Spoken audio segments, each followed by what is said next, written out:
What's up, everybody, and welcome to the Kesha Said It Show. I hope you guys are doing well.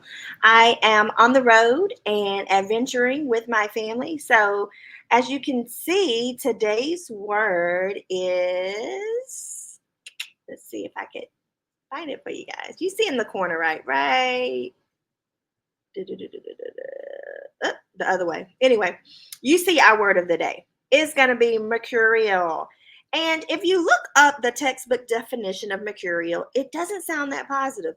But I'm going to talk to you and speak to you today as to why you can flip that word that's typically seen as a negative word into something a little more positive and how it applies to me in my life. Because I've always identified as this being one of my characteristics. I am a very mercurial person. My sign alone states that I love change. So, if that's something that you want to talk about, we're going to talk about a little bit of life experiences that I think are important from birth. We're going to talk about the moments that matter, some mommy time, and we're going to talk a little bit about quality time, just as a family. So, if that's something that you want to talk about and chat with me today, go ahead and tune in.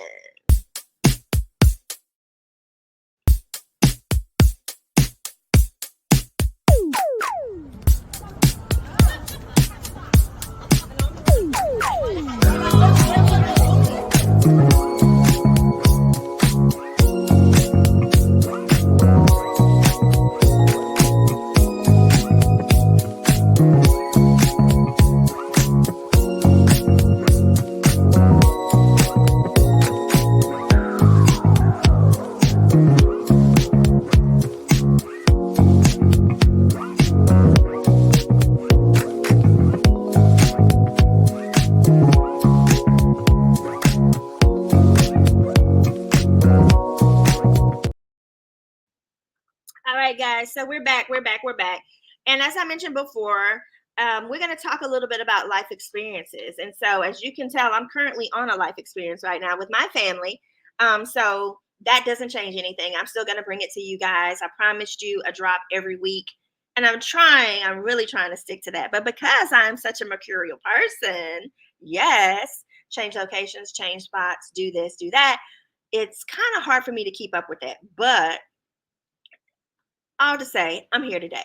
So, I wanted to dive in a little bit and talk to you guys about just being out there and experiencing things, comparing my come up from a child to the life and the experiences that I wish to give to my child. And so, I said a long time ago that, and I apologize for the background. I had to use a background today, guys. I got two people, my hubby and my kid, that are moving around in the back while I'm recording this.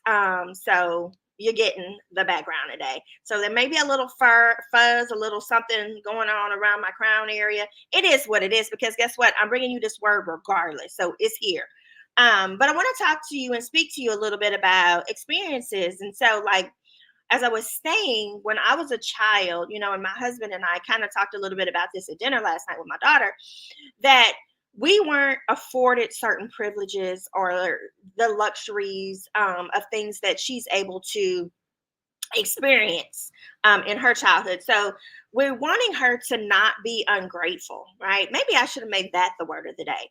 And we want her to be grateful and yet experience these things and be happy and know that even today, her little bubble is not everybody's little bubble. So there's probably some children that don't experience the things that she experiences. So teaching that and instilling that in our daughter is very important for us.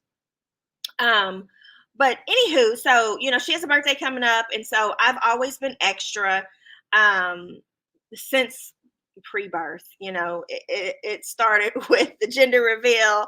It started with her nursery. Just being able to have a kid was just such an exciting moment for me. Because as I previously mentioned in a couple of other episodes, that I enjoyed my youth. I enjoyed my singledom. I enjoyed not being attached to anything or anyone. I enjoyed me. I had a lot of me time, a lot of reflection time. And I think that is really what has created this person that you see today, which is a great thing.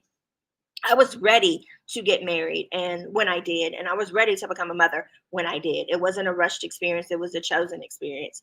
And so when I found out I was going to be a mother, and when me and my husband became parents, we were just like, oh my God, And so everything started there, the planning and the nursery planning, and I actually sketched out the design and what I wanted it to look like and what my vision was for it. And of course, my right hand man, my husband, made that happen for me. And I wonder if I saw pictures of the nursery, but anyway, it was awesome. It was a beautiful experience. So I've been extra since before she was even born.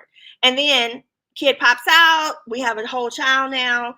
And she would have like these micro birthdays, like every 2 months for the first year of her life. I either had a cake made, a themed cake, every 2 months, or I had cupcakes made.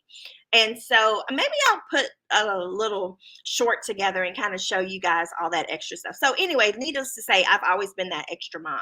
So as we get into, 1, 3, 6-year-old, we're having birthday parties, and we're having these birthday parties on a whole nother level, if you could say. One year we had a Wizard of Oz theme. One year we had a safari theme that was actually hosted at the zoo in the city that we lived in. It was just awesome. And so all of her birthday parties have been phenomenal. I can say that. But most recently, probably about, I don't know, probably about 3 years ago, I was going to ask her, was it about 3 years ago? We decided that birthday parties are good. Birthday parties are good, but they're like weddings and they're like funerals, sad to say. They're for everybody else, right? That's an experience for your guests. Um, we want to give experiences that are for her, that she can resonate with, whether that's putting a new stamp in your passport, whether that's experiencing how another culture lives, whether it's diving into the states that we live in the United States, and taking a quick trip to learn about your culture, to learn about some things that you had no clue about, right? So we've kind of shifted in that direction, hence where we are today. In giving her experiences that she can take some things away from, preparing her for the future so that she's never caught in any situation, in any conversation, in any table, in any relationship, friendship, and she doesn't have something to add to that, right? So that's what parenting is for me. It's those life experiences. And so as I go back to talk about my upbringing and my childhood, I had an amazing childhood within means.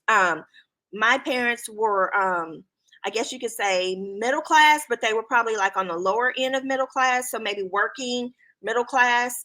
And so summer times look like going to your cousin's house, maybe in Louisiana for 2 weeks. Or going to theme parks and things that we could kind of go to, but we never really did any type of like major travel. I think our first family trip that we took was Disney World. I was 13 years old. 13 years old, right? So 13 years of my life, I only went back and forth to Louisiana, maybe San Antonio. So as you can tell, this podcast is from Texas, right? Because I'm talking about all these close cities and states. So San Antonio, Florida, Louisiana, of course. That was like an every other weekend thing. My family's from Louisiana, as I spoke about in previous episodes. So it was more like going visit the family when we went to Louisiana. But yeah, so there was no like out of the country travel. There was no like 8 states across like a different coast travel. None of that. And that's not a bad thing, because, luckily, with the rearing and the morals and the tools that my parents gave me as a child, I was able to parlay that into a great adulthood. And I was able to start giving those experiences to myself. And then when I married, of course, me and my husband together started giving those experiences to ourselves prior to having our daughter. But it's just to show you that contrast in times and situations that, okay, why is it so important to pour into my daughter and pour into these life experiences. Now, mind you, we do still have a small birthday party, but that birthday party is more like for family, for immediate family, close family, the grandmothers, maybe a few cousins, and me and my husband and aunts and uncles. So she still has that, but the main experience is going to be for her. It's going to be her giving her something that she can take with her, put in her tool chest, put in a conversation, as I mentioned earlier, and just thrive from. So, life experiences, those are very important to us and to me and to my husband. And it, to me, gives those moments that actually matter, you know? It makes us just say, pause. We're coming together as a family. Let's do something. Let's experience some things. Gone to places several times previously or in a different um, situation, but experiencing that with my actual family uh, can pull out some different little treasures, some different little nuggets, some areas that maybe I didn't previously, you know, experience. You know, going on a girls' trip somewhere versus going to that same place with your family, it takes on uh, a little different tone, I could say. When I've gone on girl trips, you know, I am the friend you guys may have seen a couple of months ago. There was like this meme, excuse me. There was this meme um, that kind of said, like, all the friends on vacation, right? Well, I'm the friend that has an itinerary. There are things, it doesn't matter what country, what city, what state I'm in. I'm going to look up at a museum, okay? Because I want to learn the culture. I want to learn the history of any place that we go to. I'm going to look up some great restaurants because food is everything, and I believe food is part of the culture. I'm going to look up some bars. Okay. So those are three things that I'm going to look up. Everybody that you travel with isn't built like that. And I found that out. Some people on vacation or just go with the flow. They just want to, you know, walk around the city, they grab some food, take a few pictures for the gram or whatever, and they're done. I'm not that person. I'm gonna take some pictures for the gram. Nothing wrong with that. But I definitely want the experience. I want the experience of what it's supposed to be giving. Whatever that city, whatever that country, whatever that state is supposed to be giving, I, Kesha said it, wants that experience. So a lot of times when I've gone on certain trips, it's kind of like, oh, well, we don't have time to do that, or no, I don't want to do that, or blah, blah, blah. And that's fine. You got to go with the majority, right? You get what you can from the trip and you move on. So, needless to say, you go back and you revisit that with folks that can appreciate that, right? So, you may have different groups of friends that travel differently. You know, this travel group is for this travel group is for that. You travel with your family for this. So, there's nothing wrong with it. It's just I definitely want to. I will double back in a minute. You know, I will double back to a city, to a country, to a state in a minute with the right person so that I can get that experience because it's not going to be missed. I just talked to you about life experiences. It's not going to be missed. It's something that I want is going to happen. So, needless to say, I need to get back to Chicago um, either sometime this year or sometime in the beginning of next year so I can experience some things that I did not get to experience my last trip. But yeah, you know, those moments that matter. So it pulls out those moments that really matter to you. And it may be something so simple. Conversation last night at dinner looked a lot like the architecture of the building. Okay, so anybody that's actually, if you've experienced New Orleans in a different lens versus Bourbon Street, what we know, there's versus Essence Festival, what we know, versus, excuse me, casino or whatever you came here for, a Saints game, whatever that experience was, you kind of stay in a certain area, right? You don't really veer out of a certain area because you come here with a purpose. You come here for something. But this trip hits a little different because we are doing something, like I said, more family aligned. And so we found this cute little quaint restaurant that is not really far from our hotel. And just the architecture, and I wish I could have taken more pictures there. I mean, I could have dropped some pictures in here. I'm gonna have to start dropping some pictures for you guys, but I'll post some in shorts on YouTube so you can kind of see some of the experiences that I'm seeing. Um, but the architecture, I'm sorry, and the art in that restaurant was amazing. Every room had a different theme. It was just really quaint. It's my kind of vibe. If I could come and live in one of these old, I don't even know what era, like 1800 French colonial. I don't know what it is. My real estate people, maybe you can tell me what architectural design these homes are with these doors, with these double little doors. But it's not the double doors you see on the custom homes nowadays or the big homes. It's as if they took one oversized door and they split it down the middle. So it's like the width of a body on each side. But anyway, I digress. But the architecture on the buildings, the artwork. It's just so classical. It's just beautiful. So anyway, that led to a conversation. My daughter had questions about, why is this door made like this? Why are there so many doors? And hearing my husband explain to her, well, back in the 1800s and 1900s, there's no air conditioning. There was no air conditioning as you know it, let alone central air condition window units. What was that, right? So they had so many doors because these doors probably would have been open to allow that air circulation to come through while people were eating. It looked like they took a house and they gutted it out and they made it into this cute, very cute restaurant. So if you're ever in New Orleans and you're near Jackson Square, check out Muriel's. It's super cute, super quaint. The food is top notch. It's very, very good. It's affordable. Okay. Um, and it's really, really good. So check it out. But you could see what I'm telling you when in regards to just the culture. So it led for some wonderful moments that really mattered, like being able to. And I'm blessed. My child's very inquisitive. She's very bright. She's very intelligent. She's very smart. So she asks a lot of questions that maybe some of her peers won't think to ask, right?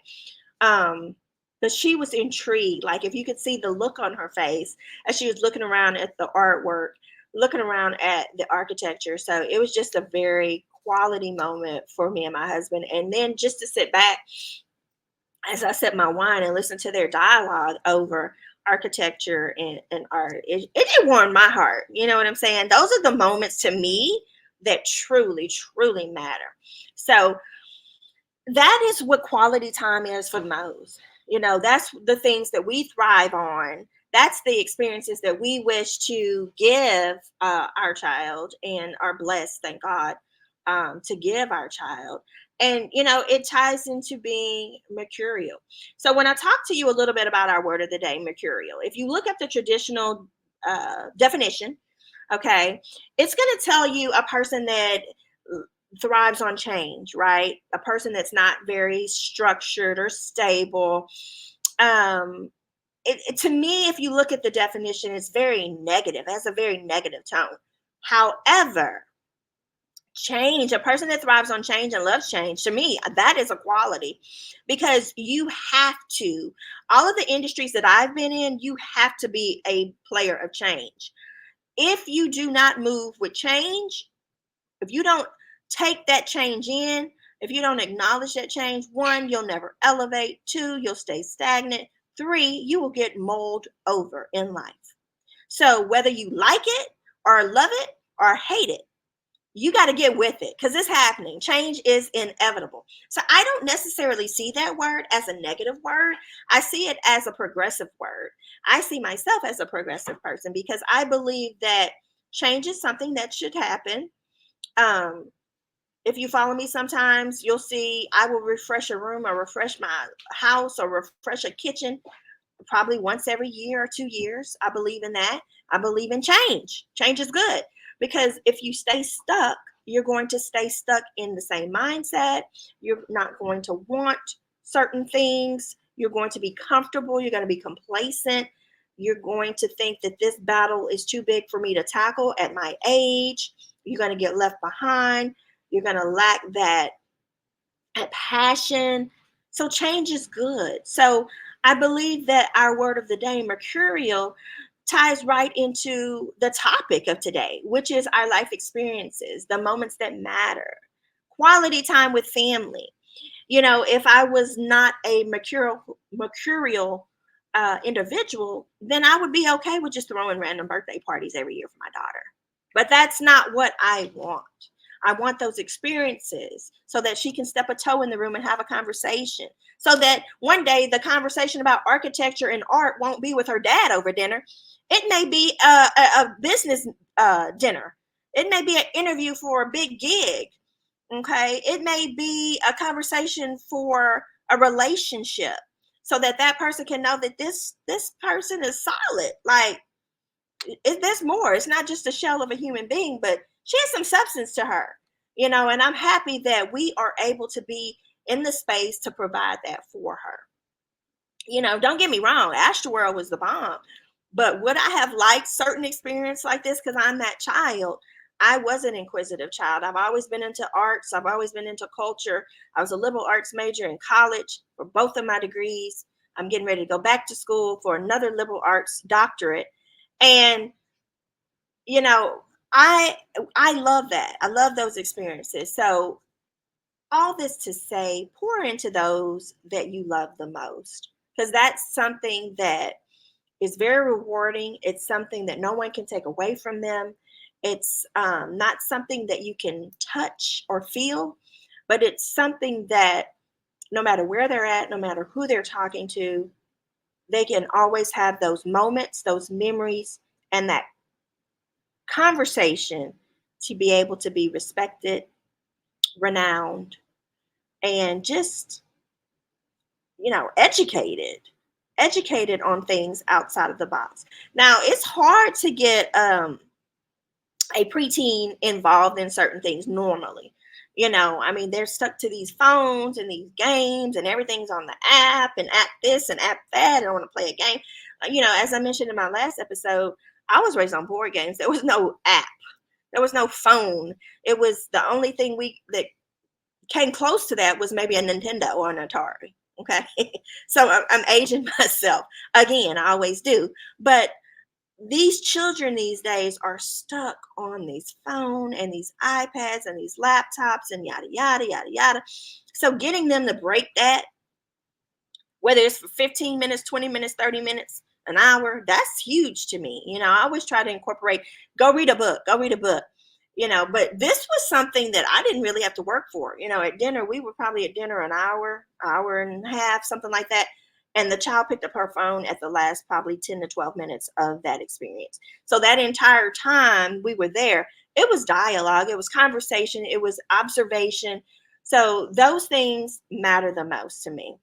So life experiences, like I said, you're never too old. That saying, never too old. What is it? Never too old to teach your old dog new tricks or something like that. They use that again. They use that as a negative thing as well because they say old dogs don't learn new tricks. Well, I'm always open. I'm a lifelong learner. I love to learn about certain things, different things. I'm always asking my husband questions. I, as a child in probably high school, not necessarily middle school, because high school is where you take those real classes that matter that prepare you for college. And so history's never been my thing. So yeah, I passed it, of course. That's just what I do. But can I go and pull out a time era in a history book and have a conversation on it? Probably not, which is sad. At my age, I should be able to go to any room and have a conversation about any era in the world. I mean, any era in time, and at least add something to it, whether it's a sentence, a 2 second, something input on it. But history wasn't my thing, right? Um, and so now I'm to the point where I'm like, man, tell me about that. I have a lot of questions about certain things that may come up. And I'm like, well, why is this? Well, why is that? Traveling, you notice certain things. And I'm like, I wasn't expecting the people from this region or this city or this state or this country to look like this. Why do they look like this? And my husband has to say, oh my God, you really didn't pay attention in history class. And he tells me to go YouTube it because he will not teach me what I should have already known, which is fine because you can learn anything on YouTube. And so I go through these rabbit holes on YouTube trying to educate myself all these years later on certain things and why certain things are certain things. So that's why I say these life experiences are valuable. And I definitely want to start that at an early age for my child. I want her to appreciate the historical value, from everywhere that she goes. Take something away, because you'll need it. It doesn't matter how old you are. So, with that said, I just wanted to pop on real quick and give you guys an episode, because, like I said, I'm personally trying to do better. I'm really trying to drop these episodes every week. I'm trying to build this channel, but life be lifing. You've heard me say that before. Life be lifing, and I'm all about living and thriving. So, just trying to catch up and give you something, to listen to. Whether you're in the gym, put your little earpods in. If you're driving home from work, driving to work, want to get your life right, and just want to listen to something a little bit different, pop on in to the Kesha Seti Show YouTube. Tell a friend. Share, like, comment. There's hardly any comments on anything, and I know you guys, y'all have comments, whether they're good, bad, or indifferent. You have comments, so go ahead and drop a comment, because that does change the analytics. It does change. This is how YouTube works. You have to interact in order for it to continuously pump your content out.